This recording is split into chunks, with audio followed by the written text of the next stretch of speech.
ನೇತೃತ್ವದಲ್ಲಿ ಕಾರ್ಯಕಾರಿಣಿ ಸಭೆಯನ್ನು ಕರೆದು ಸಭೆ ನಡೆಸಲಾಯಿತು. ಈ ಸಭೆಯಲ್ಲಿ ಸುಮಾರು ಕರ್ನಾಟಕ ರಾಜ್ಯದ 31 ಜಿಲ್ಲೆಗಳ ಎಲ್ಲ ಜಿಲ್ಲಾಧ್ಯಕ್ಷರು ಹಾಗೂ ಎಲ್ಲ ಪದಾಧಿಕಾರಿಗಳ ನೇತೃತ್ವದಲ್ಲಿ ನಾವೇನಪ್ಪ ಅಂದ್ರೆ ಕೆಲವೊಂದು ವಿಷಯಗಳನ್ನ ಸರ್ಕಾರದ ಮುಂದೆ ಬೇಡಿಕೆಯನ್ನ ಸಲ್ಲಿಸ್ತಾ ಇದ್ದೇವೆ.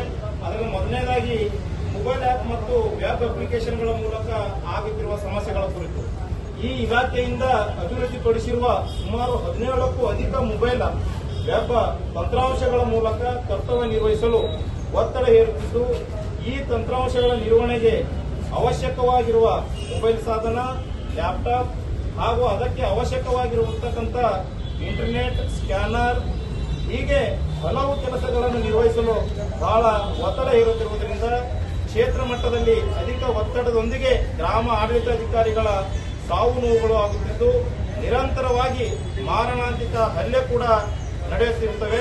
ಈ ಎಲ್ಲ ಮೊಬೈಲ್ ಆ್ಯಪ್ಗಳಲ್ಲಿ ಏಕಕಾಲದಲ್ಲಿ ಪ್ರಗತಿ ಸಾಧಿಸಲು ತೀವ್ರ ಒತ್ತಡ ಹೇರುತ್ತಿರುವುದರಿಂದ ಮಾನಸಿಕವಾಗಿ ಹಾಗೂ ದೈಹಿಕವಾಗಿ ವ್ಯತಿರಿಕ್ತ ಪರಿಣಾಮಗಳನ್ನು ಹೆಚ್ಚಾಗ್ತಾ ಇದ್ದಾವೆ. ಅದರ ಜೊತೆಗೆ ಆದ್ದರಿಂದ ನಮಗೆ ಮೇಲ್ಕಂಡ ಈ ಒಂದು ವೃತ್ತಕ್ಕೆ ಒಂದರಂತೆ ಏನು ಕೇಂದ್ರ ಸ್ಥಾನದ ಒಂದರಂತೆ mobile, laptop, Google Chrome book, printer, internet ಸೌಲಭ್ಯವನ್ನು ನೀಡುವವರೆಗೆ ದಿನಾಂಕ 22/9/2024ರಿಂದ ಈ ಕೆಳಕಂಡ ಮೊಬೈಲ್ ತಂತ್ರಾಂಶಗಳ ಕೆಲಸ ನಿರ್ವಹಿಸದಂತೆ ಏನಪ್ಪ ಅಂದ್ರೆ ತೀರ್ಮಾನಿಸಲಾಗಿದೆ. ಸಂಘದಿಂದ ಯಾವ್ಯಾವಪ್ಪ ಅಂದ್ರೆ ಆಧಾರ್ ಸೀಡು, ಲ್ಯಾಂಡ್ ಶೀಟು, ಪಗಾರ್ ಹುಕುಂ, ಹಕ್ಕು ಪತ್ರ ಮತ್ತು 1ರಿಂದ 1 to 5 ನಮೂನೆ ಹಾಗೂ ಪಾವತಿ ಆಂದೋಲನ ಇಂಥವೇನಪ್ಪ ಅಂದ್ರೆ ನಾವು ಮೊಬೈಲ್ ಸೌಲಭ್ಯಗಳಲ್ಲಿ ನಾವು ಮಾಡ್ತಾ ಇರ್ತೀವಿ. ಸೊ ಇಂಥವು ನಾವೇನಪ್ಪ ಅಂದ್ರೆ ಇವಾಗ ಸ್ಟಾಪ್ ಮಾಡ್ತಾ ಇದ್ದೀವಿ.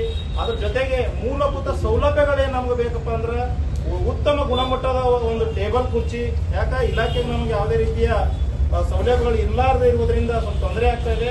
ಸೊ ಉತ್ತಮ ಗುಣಮಟ್ಟದ ಒಂದು ಟೇಬಲ್, ಕುರ್ಚಿ, ಒಂದು ಆಲ್ಮೇರ ಹಾಗೂ ಗುಣಮಟ್ಟದ ಒಂದು mobile phone, CUG sim, data, Google Chrome book, laptop, printer ಮತ್ತು ಸ್ಕ್ಯಾನರ್ ಇಂಥವು ಕೆಲವೊಂದು ನಮ್ಮ ಬೇಡಿಕೆಗಳಾಗಿರ್ತವೆ ಎಲ್ಲ ಗ್ರಾಮ ಆಡಳಿತ ಸಂಘದ್ದು. ಸೊ ಅದಾದ ನಂತರ ಸೇವಾ ನಿಯಮಗಳಿಗೆ ಸಂಬಂಧಿಸಿದಂತೆ ಸೌಲಭ್ಯಗಳು ಕಲಿಸಬೇಕು. ಸೇವಾ ಒಂದು ವಿಷಯಗಳಿಗೆ ಸಂಬಂಧಪಟ್ಟಂತೆ ಏನಾಗುತ್ತಪ್ಪ ಅಂದ್ರೆ ರಾಜ್ಯದ ಗ್ರಾಮ ಆಡಳಿತಾಧಿಕಾರಿಗಳ ಪದೋನ್ನತಿಯಲ್ಲಿ ವಂಚಿತರಾಗ್ಯಾರ. ಸುಮಾರು 30 ವರ್ಷಗಳಿಂದ ನಾವು ಗ್ರಾಮ ಆಡಳಿತ ಅಧಿಕಾರಿಗಳಿಗೆ ಸೇವೆ ಸಲ್ಲಿಸಿದ್ರು ಕೂಡ ಯಾವುದೇ ರೀತಿಯ ನಮ್ಗೆ ಪ್ರಮೋಷನ್, ಪದೋನ್ನತಿ ಸಿಗ್ತಾ ಇಲ್ಲ. ಸೊ ಬಹಳ ವಿಳಂಬ ಆಗ್ತಿದೆ. ಹೀಗಾಗಿ ಆ ಒಂದು ಪದೋನ್ನತಿ ಕೊಡೋಗೋಸ್ಕರ ಏನ್ ಈಗಾಗಲೇ ಒಂದು ಎಕ್ಸಾಂಪಲ್ ಹೇಳ್ಬೇಕಂದ್ರೆ ಇವಾಗ ಸಂತಪುರ ಹೋಬಳಿ ಇದೆ, ಅಲ್ಲಿ 35-36 ಗ್ರಾಮಗಳದಾವ. ಅದಕ್ಕೆ ಯಾಕೆ 2 ಹೋಬಳಿ ಮಾಡಿ ಅದಕ್ಕೊಂದು 2 ಕಂದಾಯ ನಿರೀಕ್ಷಕರ ನೇಮಕ ಮಾಡಿ ಜನರಿಗೆ, ರೈತರಿಗೆ ಸೌಲಭ್ಯ ಅನುಕೂಲ ಆಗಬೇಕು, ಕಡಿಮೆ ಸಮಯದಲ್ಲಿ ಸೌಲಭ್ಯ ಇಮಿಡಿಯೇಟ್ ಆಗಿ ಅವ್ರಿಗೆ ಸೇವೆ ಒದಗಿಸಬೇಕು ಅಂತ ಉದ್ದೇಶ ಇಟ್ಕೊಂಡು ಈಗ ಏನು ಒಂದು 20-30 ವರ್ಷ ಸೇವೆ ಗ್ರಾಮ ಆಡಳಿತಾಧಿಕಾರಿಗಳಿಗೆ ಮಾಡೀವಿ. ಅವ್ರಿಗೆ ಗ್ರೇಡ್ 1 ಗ್ರಾಮ ಆಡಳಿತಾಧಿಕಾರಿಗೆ ಒಂದು RHR ಕೊಡ್ತಕ್ಕಂಥ ಅವಕಾಶವನ್ನು ಮಾಡಿಕೊಡ್ಬೇಕಂತ ಸರ್ಕಾರದ ಗಮನಕ್ಕೆ ನಾವು ತರಬಯಸ್ತಾ ಇದ್ದೇವೆ. ಎರಡನೇದಾಗಿ ಪತಿ ಪತ್ನಿ ಪ್ರಕರಣ ಸಂಬಂಧಪಟ್ಟಂತೆ ನಮ್ಮ ಎಲ್ಲಾ ಇಲಾಖೆಗಳಾದ ವರ್ಗಾವಣೆಗಳನ್ನ ಈ ಕರ್ನಾಟಕದಲ್ಲಿ ಕಂದಾಯ ಇಲಾಖೆಯಲ್ಲಿ ಸ್ಪೆಷಲಿ ವರ್ಗಾವಣೆ ಇಲ್ಲ. ಪತಿ ಪತ್ನಿ ಹೆಂಡತಿ ಬೆಂಗಳೂರು ಇದ್ರ ನಾವು ಬೀದರ್ದಲ್ಲಿದ್ದೆವು, ಈ ಒಂದು ಬೆಳಗಾವದಲ್ಲಿ ಒಬ್ಬ ಹೆಂಡತಿದ್ರ, ಇಲ್ಲಿ ಮತ್ತೊಂದು ಮೈಸೂರಲ್ಲಿ ಕೊಡಗದಲ್ಲಿ ಒಬ್ಬರು ಕೆಲಸ ಮಾಡ್ತಾ ಇದ್ದೀವಿ. ಸೊ ಇಂಥ ಅಂತರ್ ಜಿಲ್ಲಾ ವರ್ಗಾವಣೆಯನ್ನ ಏಕದಮ್ ಟೋಟಲಿ ಸ್ಟಾಪ್ ಮಾಡಿದ್ದಾರೆ.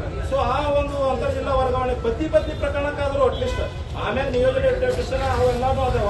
ಅದಕ್ಕೆ ಇದು ಒಂದ್ರೆ ಗಮನದವ್ರು ಸರ್ಕಾರ ನಮ್ಗೆ ಏನಪ್ಪ ಅಂದ್ರೆ ಅದು ಒಂದಾದ್ರೂ ಪತಿ ಪತ್ನಿ ಪ್ರಕರಣ ಈ ನಿಯೋಜನೆ ವರ್ಗಾವಣೆಗೆ ಒಂದು ಯಾವುದೇ ರೀತಿಯ ನಿಯಮಗಳನ್ನು ತಂದು ಸ್ವಲ್ಪ ನಮಗೆ ಸೇವಾ ಕೆಲಸ ಮಾಡಲು ಅನುಕೂಲ ಆಗಲಿ. ಯಾಕಂದ್ರೆ ನಾವು ಎಲ್ಲರೂ ಹ್ಯಾಪಿ ಇದ್ದೋದ್ರು ನಾವು ಜನರಿಗೆ ಸೇವೆ ಕೂಡ ಈಸಿಯಾಗಿ ಕೊಡಬೇಕು ಅಂತಕ್ಕಂಥ ಉದ್ದೇಶದಿಂದ ನಾವು ಸರ್ಕಾರ ಗಮನಕ್ಕೆ ತರ್ತಾ ಇದ್ದೇವೆ.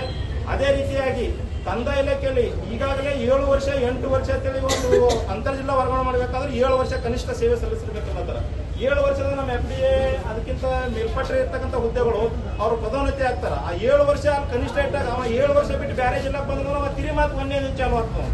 ಸೊ ಹೀಗಾಗಿ ಇದು 7 ವರ್ಷಕ್ಕೆ ಇರ್ತಕ್ಕಂಥದ್ದು 3 ವರ್ಷಕ್ಕೆ ಏನಪ್ಪ ಅಂದ್ರೆ ಇಳಿಸ್ಬೇಕಂತ ನಾವು ತಿಳ್ಕೊಳ್ತಾ ಇದ್ದೀವಿ.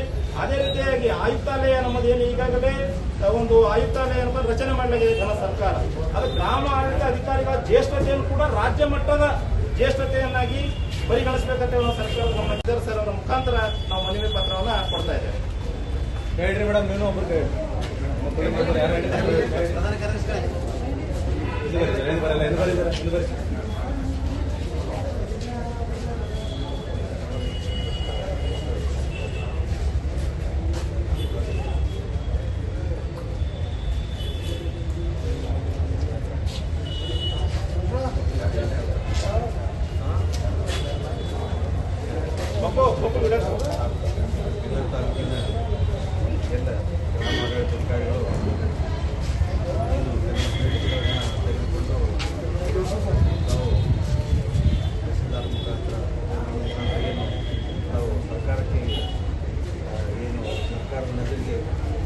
ಅನ್ನೋ ವಿಚಾರವನ್ನು ತಾವೇನು ತಮ್ಮ